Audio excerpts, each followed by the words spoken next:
साल का। तो दादी जी पोता से कहने लगी, बेटा अपने दादा को देखोगे? अब भैया पोता का जन्म नहीं हुआ था जब दादाजी गुजर गए थे। तो पोता कहने लगा, दादी हमने तो सुना है दादा बहुत पहले खत्म हो गए थे, अब दादा हमको कहाँ मिलेंगे? तो दादी बोली, अरे मिलेंगे। तो बताओ दादा को देखोगे कि नहीं? पोता कह रहे देखेंगे। तो दादी बोली, चलो तुम्हारे दादा से मिलवाते तुमको। दादी ने क्या किया, घर में जो भी दाल चावल सब्जी रोटी जो भी बनी थी उसको एक थाली में निकाल लिया अम्मा बहनों। और वो दादी जी का गांव था एक नदी के किनारे। दादी जी ने खाना निकाल लिया एक थाली में और पोते की उंगली पकड़ ली और पहुंच गई कहां? नदी के किनारे।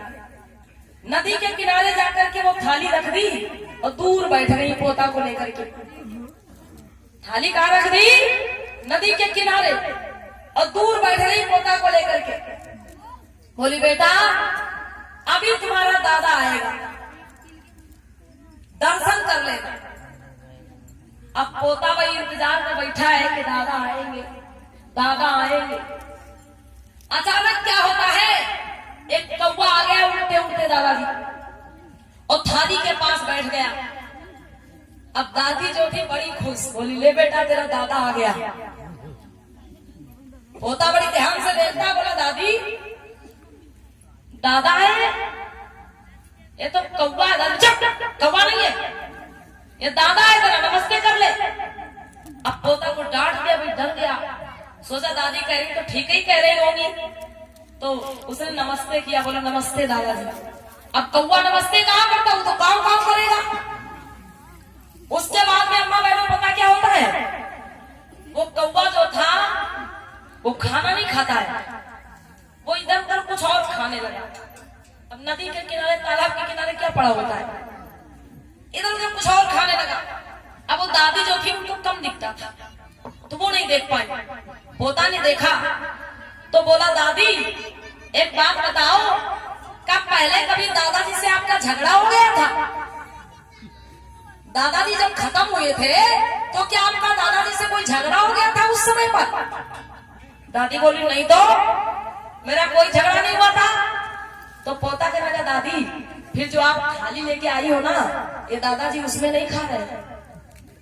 आप जो थाली लेकर के आई हो, जो खाना लेकर के आई हो, ये दादाजी उसमें नहीं खा रहे हैं, ये तो दूसरे थाली में खा रहे हैं, मतलब कुछ और खा रहे हैं। अब भैया दादी को इतनी बात पे गुस्सा आ गया, बोलिए नाश बेटा ऐसा है, ये जिंदा था तब वो दूसरे थाली मुंह मारता था, मर गया तब वो दूसरे थाली में खा रहा, मरने तो इसको, चलो खाने दे। दादी गुस्सा आई, भैया पोता का हाथ खड़ा खींचते हुए चली गई वहां। तो ये क्या होता है, मतलब ऐसे घिसे पिटे रीति रिवाज परंपराएं हमारे लोग आज भी, पढ़े लिखे शिक्षित वर्ग के लोग आज भी ऐसे घिसे पिटे रीति रिवाजों को मानते चले आ रहे। इनसे बाहर निकलना होगा। अरे संत कबीर, रामा स्वामी नायकर, भगवान बुद्ध, बाबा साहब अम्बेडकर, अनेक हमारे ऐसे महापुरुषों ने पूरा जीवन लगा दिया। जैसा कि मैंने अभी नाम लिया संत कबीर जी का। संत कबीर जी तो सिर्फ और सिर्फ वो आडंबर और पाखंड को मिटाने में ही लगे रहे। संत कबीर जी ने पूरा जीवन अपना आडंबर, अंधविश्वास और पाखंड का खंडन करने में लगा दिया।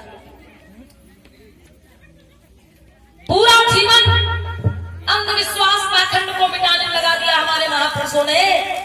लेकिन फिर भी हमारे समाज ने उन महापुरुषों की बातें नहीं मानी। जहां से हमारा शोषण होता है, जहां से हमारा धन, हमारा पैसा धर्म के नाम पर, भगवान के नाम पर खींचा जाता है, हम वहीं पे जाना पसंद करते हैं। हम अपना पैसा इसलिए दान करते चाहते हैं कि हमारा कल्याण होगा, लेकिन उस पैसे से कल्याण कोई दूसरे का होगा। तो ऐसी व्यवस्थाओं में हम आज भी जकड़े हुए हैं मेरी माताओं बहनों। तो ऐसे आडंबरों से बाहर निकलना पड़ेगा। आइए एक गीत है अम्मा बहनों के लिए, फिर उसके बाद आगे कहना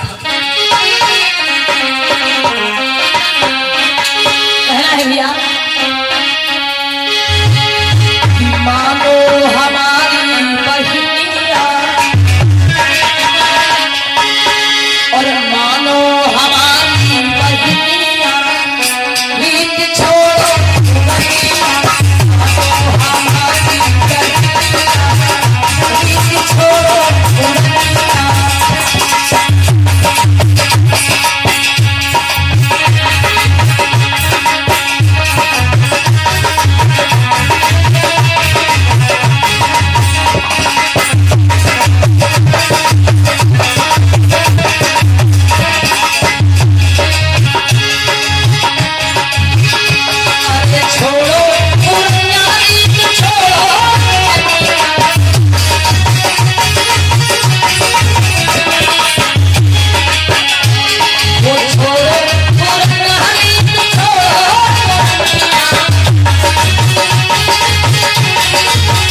किसी भी तीर्थ पे जाए, और ज्यादातर हमारी दादी अम्मा लोग अगर किसी तीर्थ पे पहुंच जाए तो का मांगी, हे गंगा महारानी अब की बार पोता ही आवे, मुंडन हम हिये करई पे आए।